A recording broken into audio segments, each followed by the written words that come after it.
Je n'ai jamais pensé qu'une date café ratée mènerait à la question la plus inattendue de ma vie. Mais là, j'étais debout dans la salle de pause de Morrison Tech Solutions, pensant encore la piqûre du rejet de la nuit d'avant, quand ma collègue Catherine Morales m'a regardé droit dans les yeux et a demandé « Veux-tu être mon petit ami? » Pas exactement comment j'imaginais ma matinée de mardi. Mon nom est Carl Allen.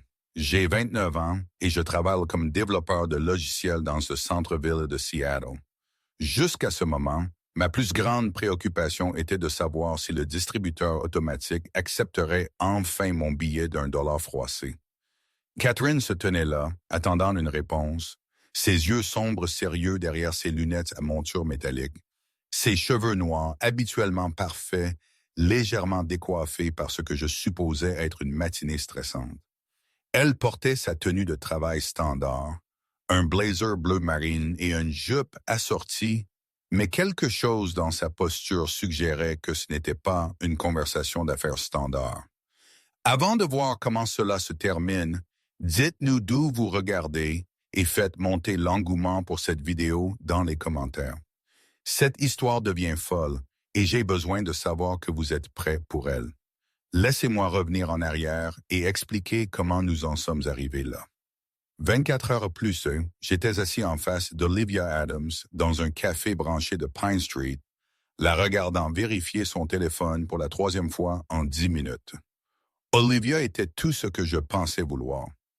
26 ans, blonde, travaillait dans le marketing, avait ce style sans effort prêt pour Instagram qui faisait tourner la tête des hommes dans la rue. Nous avions matché sur une application de rencontre 2 semaines plus tôt et avions échangé des messages avec ce que je pensais être une véritable alchimie. J'avais tort. Le rendez-vous avait bien commencé. Elle avait complimenté ma chemise boutonnée. Je lui avais dit qu'elle était magnifique. Nous avions commandé nos boissons et trouvé une table de coin près de la fenêtre. Mais à mesure que la conversation avançait, j'ai réalisé que nous n'avions absolument rien en commun au-delà de notre appréciation mutuelle pour le bon café. Quand j'ai mentionné ma randonnée du week-end au Mont Rainier, elle a froncé le nez et a dit qu'elle ne comprenait pas pourquoi quelqu'un transpirerait volontairement en extérieur. Quand elle a parlé de sa passion pour le marketing d'influence, j'ai hoché la tête poliment tout en questionnant intérieurement tous les choix de vie qui m'avaient mené à ce moment. Le coup de grâce est venu quand j'ai mentionné que j'aimais lire des romans de science-fiction pendant mon temps libre. Olivia a en fait ri et a dit « C'est tellement ringard. Tu vis aussi dans le sous-sol de tes parents? » Le commentaire a piqué plus qu'il n'aurait dû. Je vivais dans un appartement, une chambre parfaitement respectable. Merci beaucoup. Et mon amour pour Isaac Asimov et Philip K. Dick n'était pas quelque chose dont j'avais honte. Après 1 heure de conversation de courtoisie de plus en plus maladroite, Olivia s'est excusée pour aller aux toilettes et n'est jamais revenue. Je suis resté assis là pendant encore 20 minutes, sirotant mon latte froid et regardant les gens passer devant la fenêtre avant d'accepter finalement que j'avais été largué. Le barista, un gamin qui ne pouvait pas avoir plus de 20 ans, m'a lancé un regard de sympathie alors que je ramassais ma veste et me dirigeais vers la porte. En rentrant dans ma voiture, j'ai ressenti ce poids familier de déception s'installer dans ma poitrine. Ce n'était pas la première fois qu'un rendez-vous se passait mal, mais quelque chose dans la cruauté désinvolte d'Olivia avait frappé différemment. Peut-être était-ce la façon dont elle avait rejeté mon intérêt si rapidement. Ou peut-être était-ce la réalisation croissante que j'approchais des 30 ans et que je n'avais toujours pas compris tout ce truc des rencontres. J'ai conduit chez moi à travers la bruine du soir de Seattle, les lumières de la ville s'estompant à travers mon pare-brise mouillé par la pluie. Mon immeuble était un entrepôt converti dans le quartier de Capitol Hill. Rien de fantaisiste, mais il avait du caractère et était dans mon budget. J'ai monté les 3 volets d'escalier jusqu'à mon unité.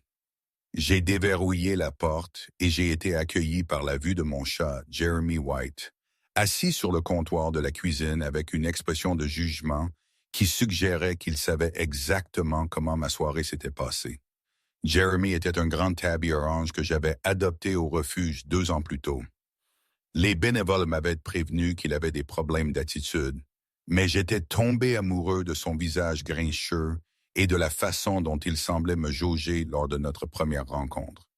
Maintenant, il servait de ma principale source de compagnie et de conseils de vie non sollicités, délivrés par un système complexe de miaulements, de ronronnements et de regards perçants.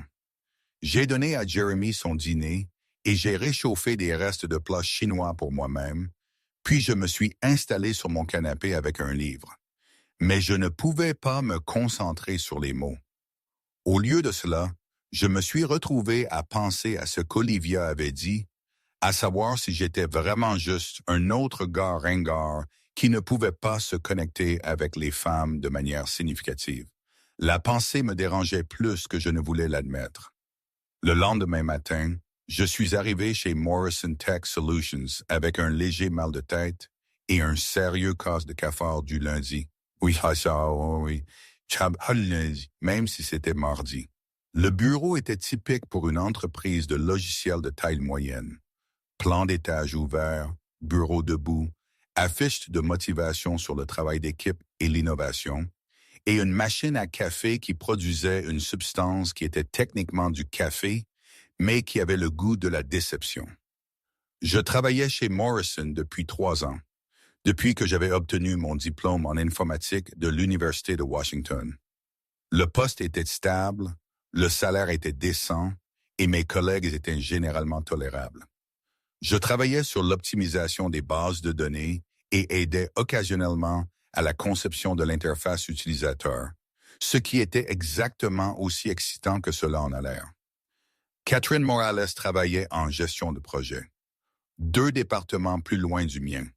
Nous avions interagi professionnellement des douzaines de fois au fil des ans, généralement quand elle avait besoin de spécifications techniques pour des présentations clients ou quand j'avais des questions sur les échéanciers de projet.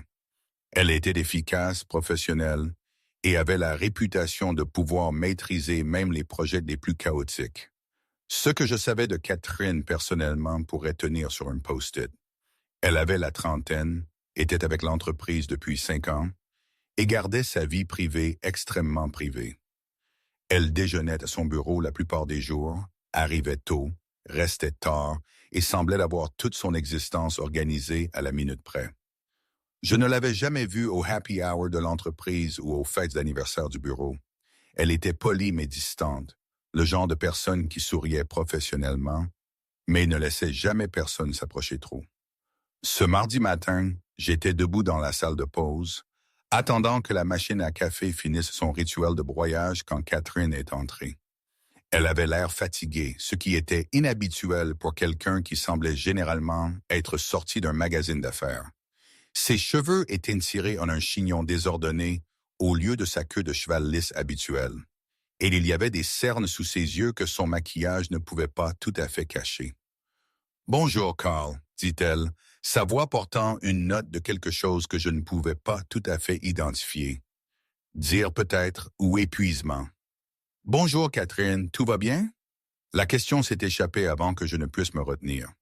Nous n'engageons pas typiquement de conversations personnelles au-delà des politesses sur le temps ou des plaintes sur la machine à café. Elle fit une pause, étudiant mon visage comme si elle essayait de décider quelque chose. Puis elle jeta un coup d'œil autour de la salle de pause pour s'assurer que nous étions seuls avant de s'approcher. « J'ai besoin de te demander quelque chose, et je sais que cela va paraître étrange. » La machine à café a bipé, signalant que ma tasse était prête, mais je l'ai ignorée. Quelque chose dans le ton de Catherine avait toute mon attention.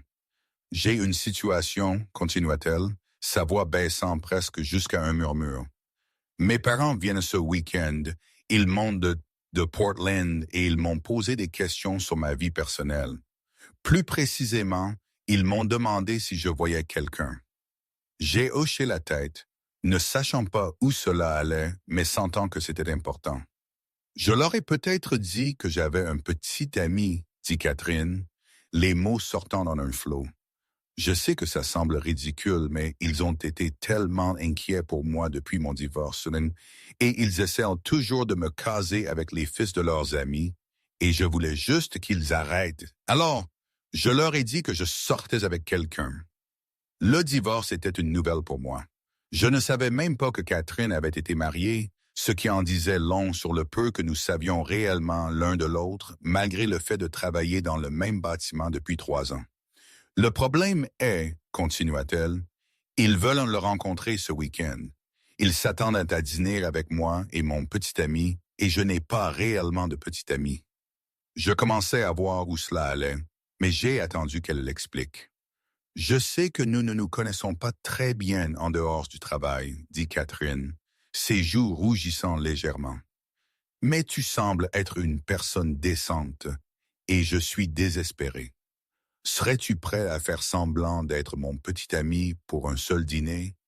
Je sais que c'est beaucoup demandé, et je comprendrais si tu disais non, mais je ne sais vraiment pas vers qui d'autre me tourner. Je l'ai regardé un instant, traitant la demande. Catherine Morales, la personne la plus organisée du bureau, me demandait de l'aider à tromper ses parents. C'était tellement complètement inhabituel par rapport à tout ce que je pensais savoir d'elle que je me suis demandé si j'étais encore endormi et si c'était une sorte de rêve de stress. « Tu veux que je fasse semblant d'être ton petit ami? » dis-je lentement, m'assurant d'avoir bien compris. « Juste pour un dîner, quelques heures tout au plus, je te donnerai des informations de base. Nous prendrions un repas, ferions une conversation polie, et ensuite tu pourrais rentrer chez toi.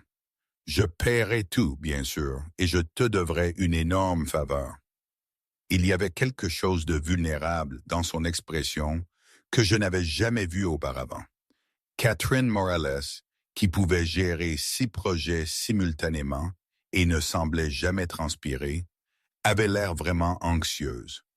Le masque professionnel avait glissé et en dessous se trouvait une femme qui était clairement dépassée. J'ai pensé à mon rendez-vous désastreux avec Olivia, à passer un autre week-end seul avec Jeremy et mes romans de science-fiction, au fait que je n'avais rien d'autre de prévu et aucune bonne raison de dire non. Plus que cela, je me suis retrouvé curieux de Catherine Switchen, de ce qui l'avait mené à ce point et de ce à quoi ressemblait sa vie en dehors des murs du bureau. « D'accord, dis-je, je le ferai. » Le soulagement qui a inondé son visage fut immédiat et sincère. « Vraiment, tu ferais ça? »« Bien sûr, c'est juste un dîner, non? Comme c'est difficile. » Célèbre dernier mot, comme il s'est avéré. Catherine sourit alors, un vrai sourire au lieu de son expression professionnelle habituelle. Et je réalisais que je ne l'avais jamais vue réellement sourire auparavant. Cela transforma tout son visage, la rendant plus jeune et plus abordable. « Merci, Carl. Tu n'as aucune idée à quel point cela compte pour moi. » Nous avons passé les minutes suivantes à régler les détails de base. Ses parents, Jeffrey et Virginia Brown, étaient des professeurs à la retraite de Portland.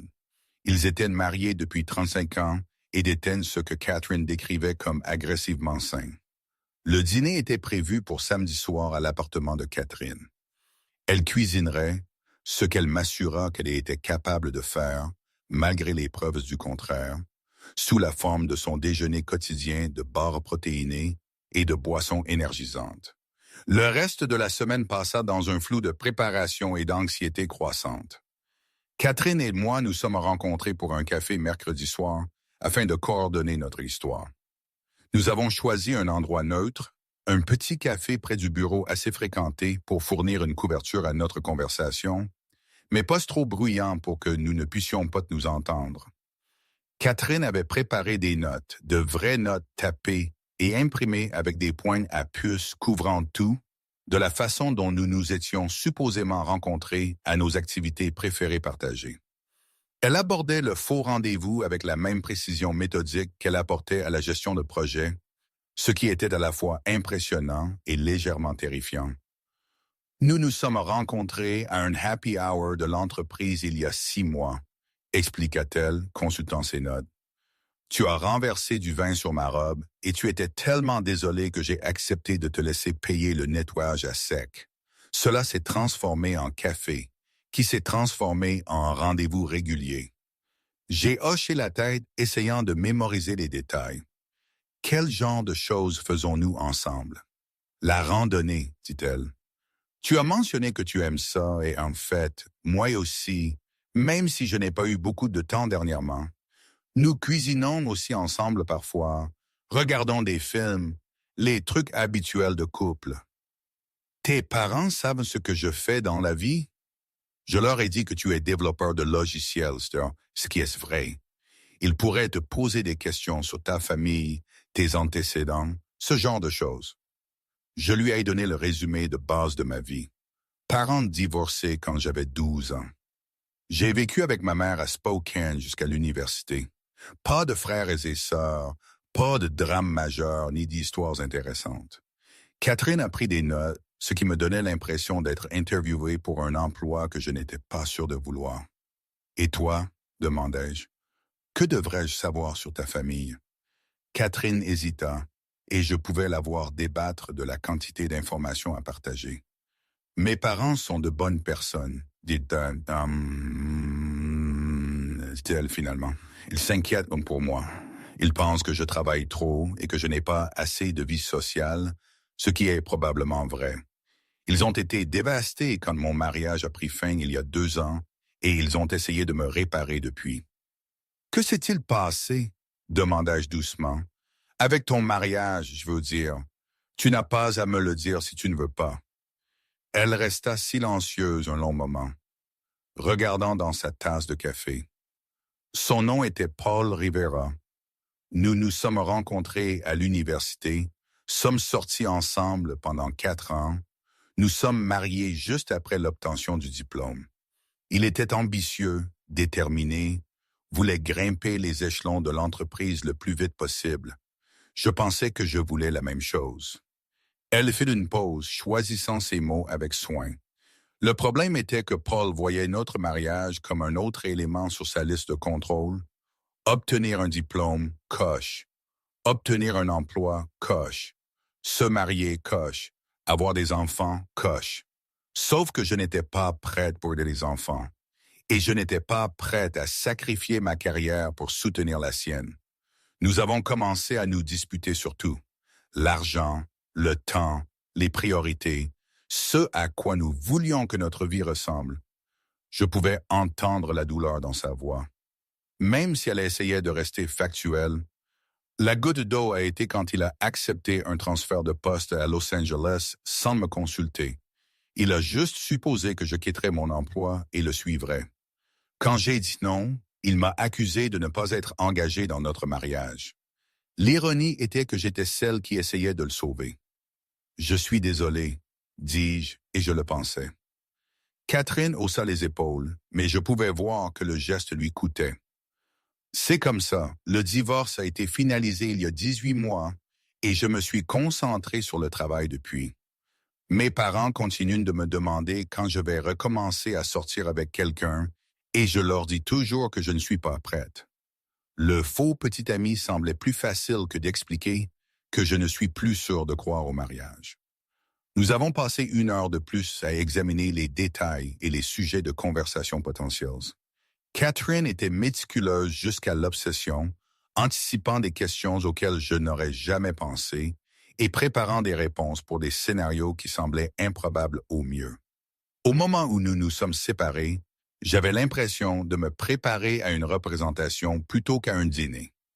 Le samedi arriva avec le temps typique de Seattle, un ciel couvert et une menace de pluie. J'ai passé la matinée à nettoyer mon appartement, même si personne ne venait, et à essayer de décider quoi porter. Catherine avait spécifié une tenue business casual, ce que j'ai interprété comme un pantalon kaki et une chemise boutonnée. Je voulais ressembler à quelqu'un qu'une gestionnaire de projet à succès pourrait réellement fréquenter, ce qui signifiait éviter mon uniforme de week-end habituel de jeans et t-shirt. L'appartement de Catherine était dans un bâtiment loft converti dans le quartier de Belltown, significativement plus agréable que mon logement, et décoré avec le genre de sophistication minimaliste que j'associais aux magazines de design d'intérieur. Tout était lignes épurées et couleurs neutres avec des œuvres d'art et des plantes soigneusement choisies qui semblaient saines et bien entretenues. C'était beau, mais cela ressemblait plus à un showroom qu'à une maison. Je suis arrivé à 10h30, 30 minutes avant l'arrivée de ses parents. Catherine a ouvert la porte, vêtue d'une robe bleue qui faisait ressortir ses yeux et la rendait plus douce que sa tenue de travail habituelle. Ses cheveux étaient détachés, tombant en douces vagues autour de ses épaules, et elle avait échangé ses lunettes à monture métallique contre des lentilles de contact. La transformation était saisissante. « Tu as l'air bien, dis-je, et je me suis immédiatement senti mal à l'aise d'avoir commenté. « Merci, tu te prépares bien toi-même. » Elle me conduisit dans la cuisine où quelque chose qui sentait merveilleusement bon mijotait sur la cuisinière. Je m'attendais à des plats surgelés ou à emporter, étant donné ses habitudes de déjeuner habituelles, mais Catherine avait apparemment caché de sérieuses compétences culinaires. « J'ai fait du poulet marsala », expliqua-t-elle, remuant une poêle de champignons et de sauce. C'était la recette de ma grand-mère. J'ai pensé que c'était sûr, familier, un plat réconfortant qui n'offenserait personne. « Ça sent incroyable. Je n'avais aucune idée que tu savais cuisiner. » Catherine sourit, la même expression sincère que j'avais vue dans la salle de pause. « Il y a beaucoup de choses que tu ne sais pas sur moi, Carl. J'ai tendance à garder ma vie personnelle et professionnelle très séparées. » Avant que je ne puisse répondre, la sonnette retentit. Toute l'attitude de Catherine changea. Ses épaules se tendirent tandis qu'elle lissait sa robe et vérifiait son reflet dans la fenêtre. « Spectacle », murmura-t-elle, et je pouvais entendre l'anxiété dans sa voix. Jeffrey et Virginia Brown étaient exactement ce à quoi je m'attendais d'après la description de Catherine. Je nifle. Il était un homme grand et distingué d'une 60aine d'années, aux cheveux grisonnants et aux yeux gentils derrière des lunettes à monture métallique, similaires à la paire habituelle de Catherine.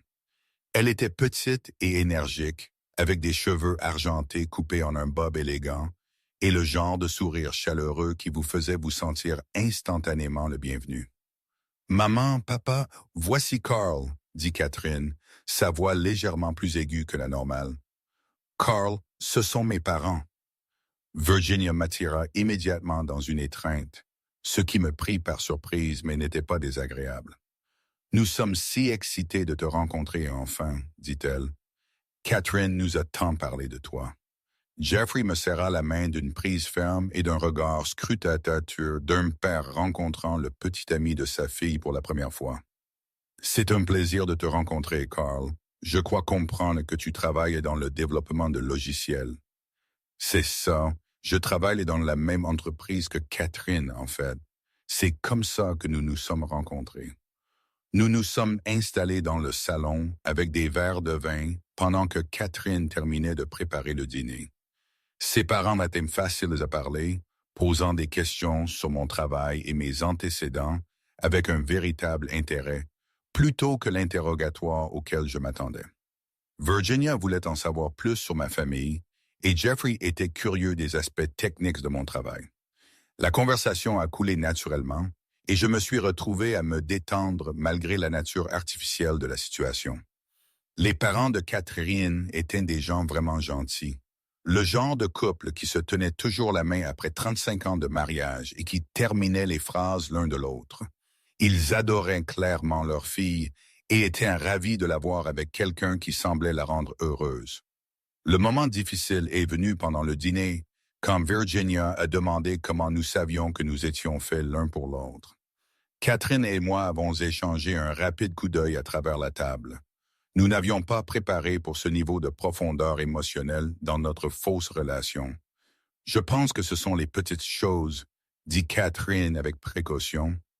Carl est très attentionné. Il fait attention aux détails que d'autres personnes manquent. J'ai sauté pour soutenir son histoire. Catherine est incroyablement organisée et motivée, mais elle a aussi ce côté plus doux qu'elle ne montre pas à tout le monde. Elle est gentille et drôle, et elle me donne envie d'être une meilleure personne. Les mots sont sortis plus honnêtement que je ne l'avais voulu, et j'ai réalisé que je n'inventais pas entièrement les choses. Au cours de la dernière semaine de préparation et de conversation, j'avais eu des aperçus d'une Catherine très différente de son personnage de bureau. Jeffrey hocha la tête avec approbation. Il est important d'avoir quelqu'un qui vous pousse à grandir. Votre mère l'a certainement fait pour moi. Virginia se pencha et serra la main de Catherine. Nous voulons juste que tu sois heureuse, ma chérie. Après tout ce que tu as traversé avec Paul, tu mérites quelqu'un qui t'apprécie. J'ai vu la mâchoire de Catherine se crisper légèrement à la mention de son ex-mari, mais elle a réussi à sourire. Carl n'est rien comme Paul, dit-elle. Il m'écoute et il n'essaie pas de me changer ou de faire de moi quelqu'un que je ne suis pas. Le reste de la soirée se déroula sans encombre. Nous avons parlé de voyages, de livres et du travail de Catherine. Ses parents m'ont raconté des histoires d'enfance embarrassantes qui ont fait rougir Catherine et protester tout en riant malgré elle. Je me suis retrouvé à apprécier la chaleur et l'affection facile de leur dynamique familiale, si différente de ma propre éducation plus réservée. Quand Jeffrey et Virginia sont finalement partis vers 21h30, ils m'ont tous deux serré dans leurs bras en me disant au revoir et m'ont fait promettre de prendre bien soin de leur fille. Debout dans l'entrée, les regardant marcher vers leur voiture, Catherine et moi avons maintenu notre façade de couple jusqu'à ce qu'ils partent. Au moment où leurs feux arrière ont disparu au coin de la rue, Catherine s'est effondrée contre le cadre de la porte avec soulagement. « C'était épuisant, dit-elle, passant ses mains dans ses cheveux. « Merci de l'avoir fait. Tu as été parfait. Ils t'ont absolument adoré. » « Tes parents sont merveilleux, dis-je, et je le pensais.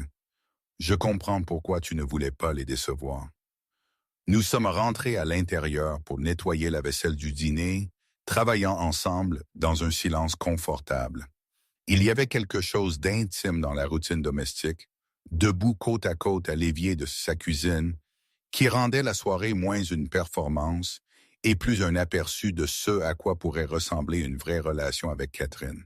Alors que je séchais la dernière assiette, Catherine se tourna vers moi. « Je te dois un dîner, dit-elle. Un vrai dîner, pas une performance de faux petit ami. Voudrais-tu sortir un de ces jours cette semaine?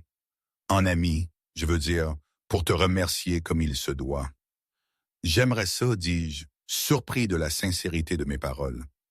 Nous avons pris des dispositions pour jeudi soir dans un petit restaurant italien que Catherine a recommandé. Alors que je ramassais ma veste et me préparais à partir, elle m'a accompagné à la porte. « Carl, dit-elle, la main sur la poignée de porte. Je sais que c'était une situation étrange, mais j'ai passé un très bon moment ce soir.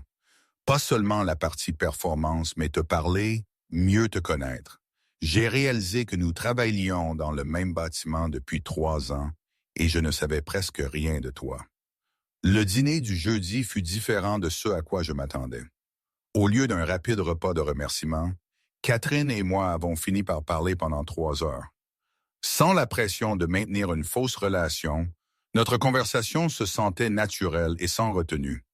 Elle me raconta son enfance à Portland, son amour pour la randonnée et la photographie, sa relation compliquée avec ses ambitions de carrière. J'ai partagé des histoires sur mon enfance avec des parents divorcés, mes difficultés à sortir, mes rêves d'écrire peut-être un roman un jour.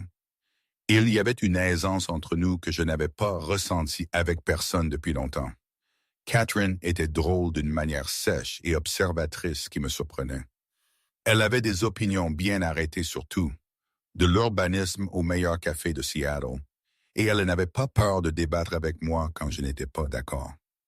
C'était rafraîchissant après des années de rendez-vous avec des femmes qui semblaient plus intéressées à être agréables qu'à être authentiques.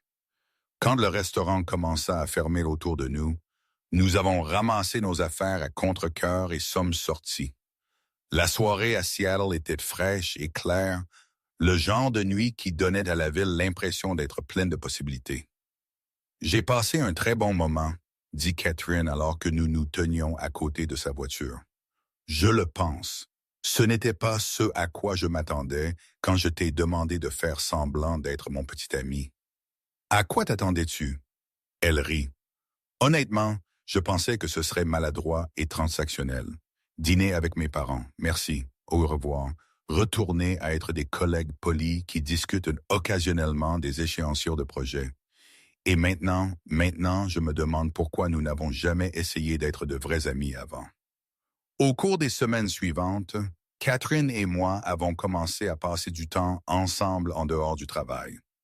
Cela a commencé par des rencontres café pour discuter de livres que nous avions tous deux lus, puis a progressé vers des randonnées le week-end dans les montagnes près de Seto. Catherine était une randonneuse expérimentée avec un équipement haut de gamme et une connaissance détaillée des conditions des sentiers. J'étais impressionné par sa compétence et son endurance, et elle semblait apprécier d'avoir quelqu'un qui pouvait suivre son rythme. Notre amitié s'est développée progressivement, basée sur des intérêts communs et une conversation facile. Catherine était différente en dehors de l'environnement de bureau, plus détendue et ouverte. Elle avait l'habitude de s'arrêter pour prendre des photos de formations rocheuses intéressantes ou de plantes inhabituelles, abordant la nature avec la même attention aux détails qu'elle apportait à ses projets de travail. Un samedi de fin octobre, nous avons fait une randonnée jusqu'à un point de vue surplombant le mont Rainier. Les couleurs d'automne étaient spectaculaires et Catherine a passé 20 minutes à ajuster les réglages de son appareil photo pour capturer la photo parfaite de la montagne encadrée par des feuilles d'érable dorées. « Tu es vraiment doué pour ça, dis-je, la regardant travailler. La photographie a toujours été mon évasion, expliqua-t-elle, vérifiant l'image sur l'écran de son appareil photo. Quand j'étais marié, Paul pensait que c'était une perte de temps. Il disait que je devais me concentrer sur des passe-temps qui pouvaient me faire avancer ma carrière ou nous faire gagner de l'argent. Ça sonne comme si Paul était un idiot. Catherine leva les yeux de son appareil photo, surprise par ma franchise. Ce n'est pas très gentil. Parfois, la vérité n'est pas très gentille. Elle resta silencieuse un instant, considérant cela. Tu sais quoi? Tu as raison. Paul était un idiot sur beaucoup de choses.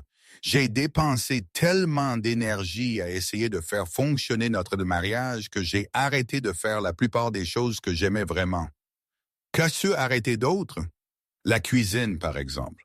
Paul préférait manger au restaurant ou commander des plats à emporter parce que c'était plus efficace.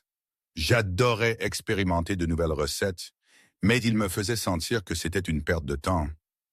Le poulet marsala que tu as fait pour tes parents était incroyable.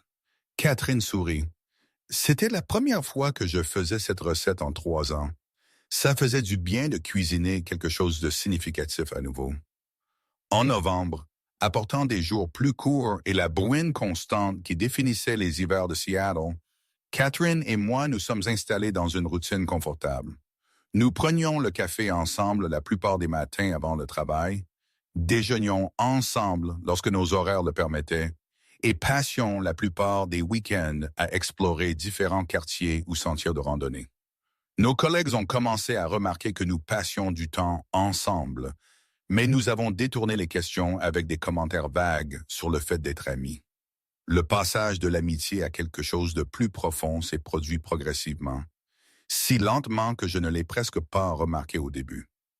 Catherine a commencé à m'envoyer des observations drôles tout au long de la journée, partageant des blagues d'initiés et des pensées aléatoires qui me faisaient sourire pendant les réunions ennuyeuses.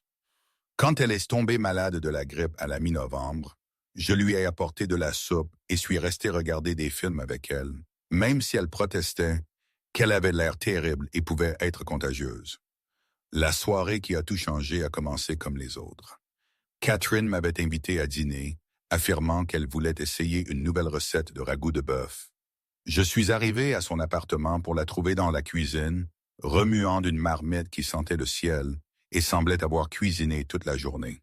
« Ça sent incroyable, dis-je, accrochant ma veste dans son placard. « Depuis combien de temps travailles-tu là-dessus? » « Depuis midi, admet-elle. Je me suis peut-être un peu emporté. J'ai aussi fait du pain et il y avait un gâteau au chocolat au four. » « Catherine Morales, as-tu passé tout ton samedi à cuisiner pour moi? » Elle rougit, se concentrant intensément sur le ragoût. Je voulais essayer la recette et ça fait beaucoup de nourriture. Je me suis dit que tu pourrais en ramener pour la semaine. Nous avons dîné à la lueur des bougies, non pas parce que c'était romantique, mais parce que Catherine avait oublié de remplacer une ampoule grillée dans son lustre de salle à manger. Le ragoût était parfait, riche et copieux, Et le pain fait maison était meilleur que tout ce que j'avais jamais goûté. Nous avons parlé du travail, des livres, de nos projets pour Thanksgiving, les sujets confortables habituels qui étaient devenus notre conversation standard. Mais quelque chose se sentait différent cette nuit-là.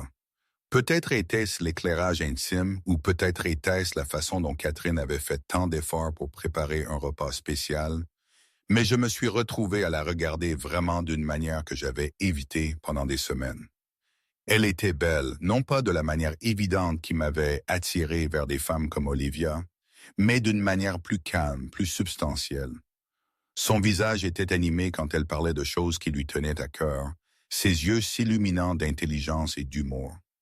Quand nous avons fini de manger, nous nous sommes déplacés vers le canapé avec des verres de vin et le gâteau au chocolat, qui était aussi bon que tout ce qu'elle avait fait. Catherine s'est recroquevillée dans le coin du canapé, les jambes repliées sous elle, l'air plus détendu que je ne l'avais jamais vu. « Puis-je te demander quelque chose ?»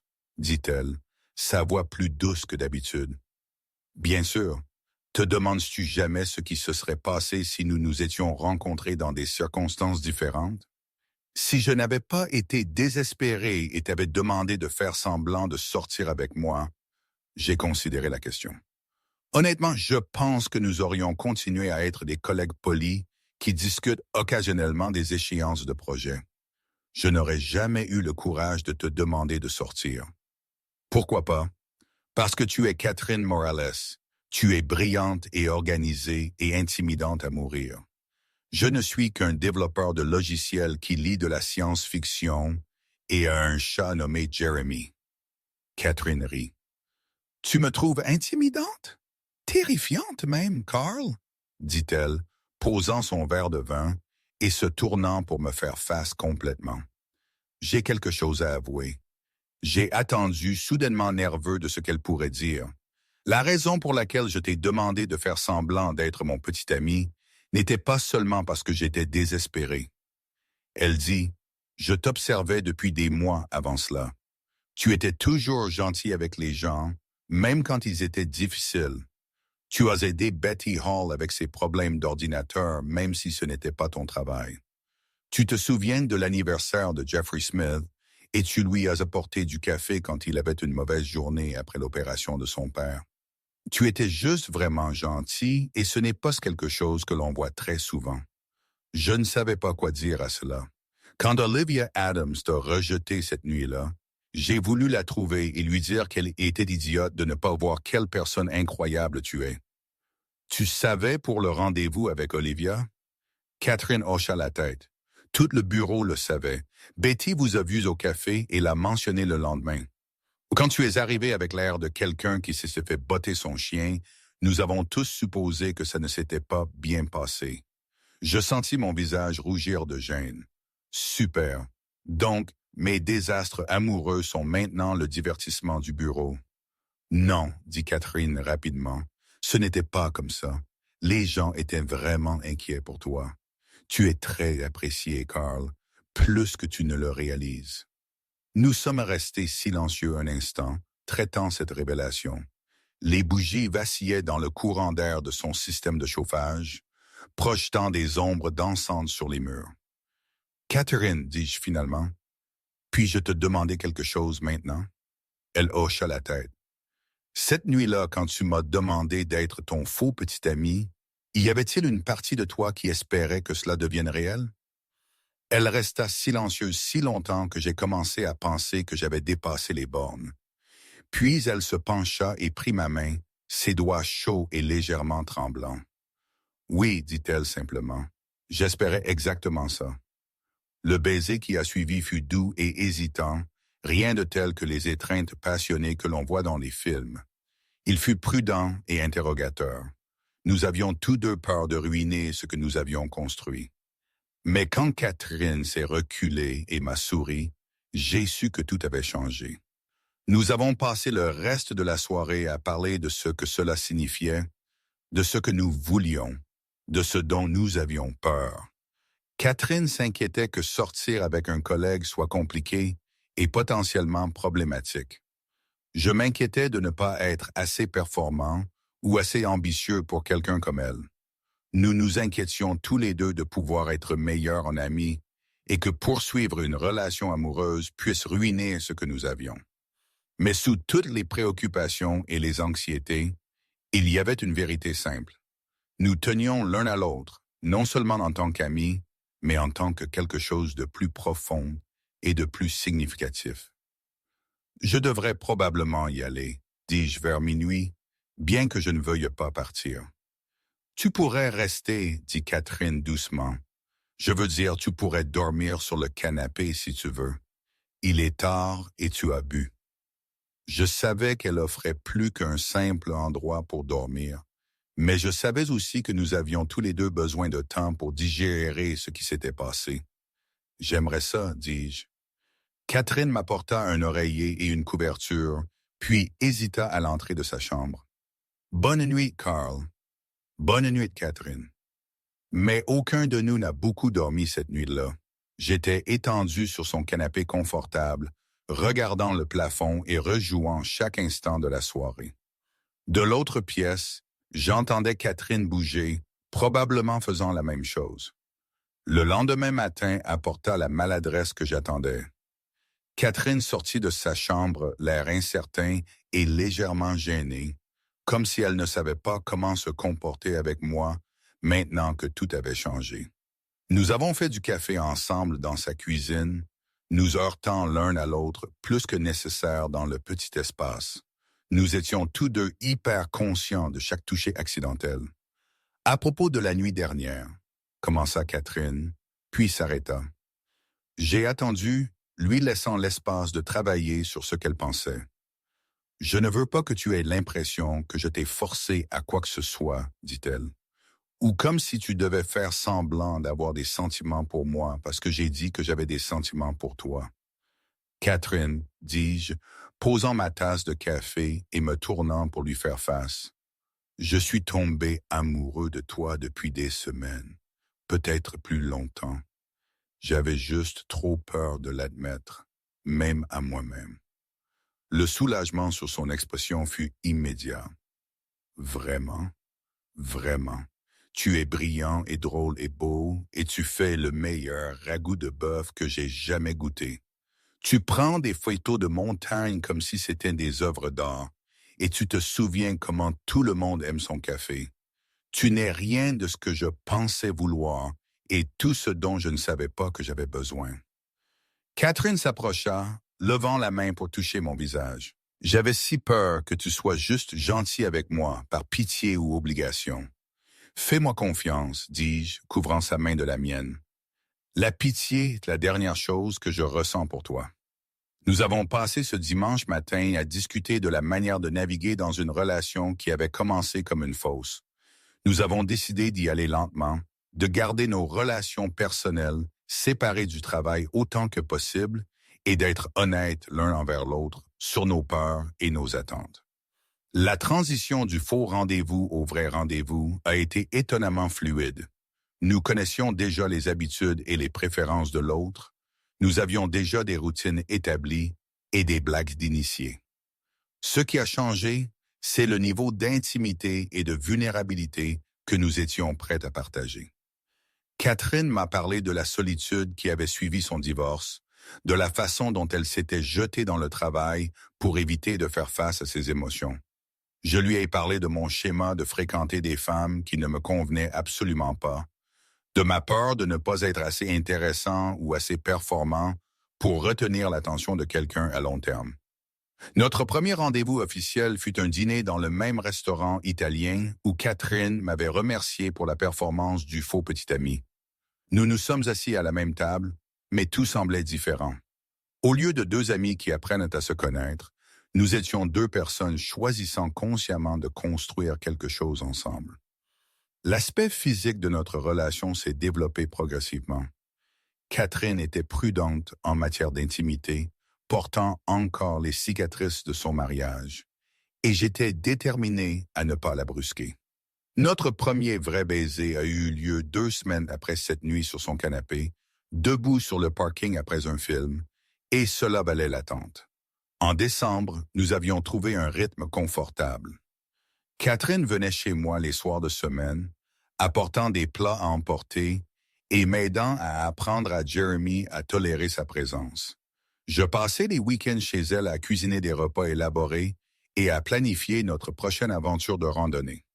Le bureau commença à remarquer que nous passions du temps ensemble, mais nous réussissions à minimiser les spéculations en maintenant des limites professionnelles pendant les heures de travail. Betty Hall fit quelques commentaires pointus sur le fait que nous semblions tous les deux si heureux ces derniers temps, mais nous détournions avec des sourires et des changements de sujet. Le moment de vérité arriva en janvier, quand les parents de Catherine appelèrent pour annoncer qu'ils planifiaient une autre visite à Seattle. Catherine paniqua, convaincue que nous devrions avouer le stratagème du faux petit ami et les décevoir de nouveau. Et si nous ne leur disions pas, suggérai-je, et si nous les laissions simplement penser que nous sommes toujours ensemble parce que nous sommes réellement toujours ensemble? Catherine me fixa. Tu veux dire continuer le mensonge? Ce ne serait plus un mensonge. Nous sortons vraiment ensemble maintenant. Elle considéra cela. Mais s'ils nous posent des questions sur la chronologie de notre relation, s'ils veulent savoir quand nous sommes devenus sérieux, nous leur disons la vérité. Nous avons commencé en amis, avons réalisé que nous avions des sentiments l'un pour l'autre et avons décidé de voir où cela nous menait. Le deuxième dîner avec Jeffrey et Virginia Brown fut complètement différent du premier. Au lieu d'une performance nerveuse, ce fut une véritable présentation du petit ami de leur fille. Ils furent ravis de nous revoir et enchantés que leur fille ait trouvé quelqu'un qui la rendait si visiblement heureuse. Virginia me tira à part pendant que Catherine et Jeffrey discutaient de quelque chose dans la cuisine. « Je veux te remercier, dit-elle doucement.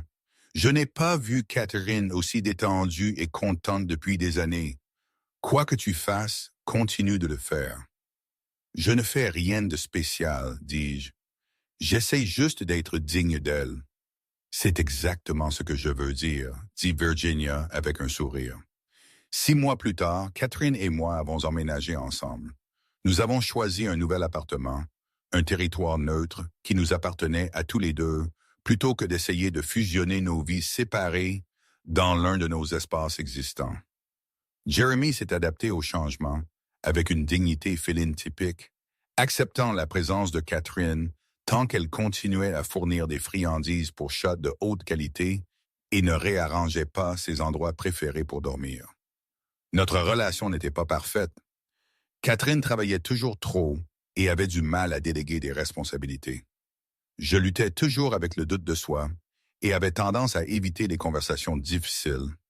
Mais nous avions appris à communiquer honnêtement sur nos problèmes et à nous soutenir mutuellement dans les moments difficiles.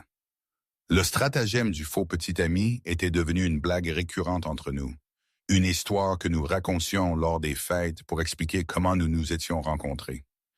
Les gens riaient toujours de l'absurdité de la chose, l'idée que 2 personnes puissent tomber amoureuses en faisant semblant d'être amoureuses. Mais je pense qu'il manquait l'essentiel. Catherine et moi ne sommes pas tombés amoureux parce que nous faisions semblant d'être un couple.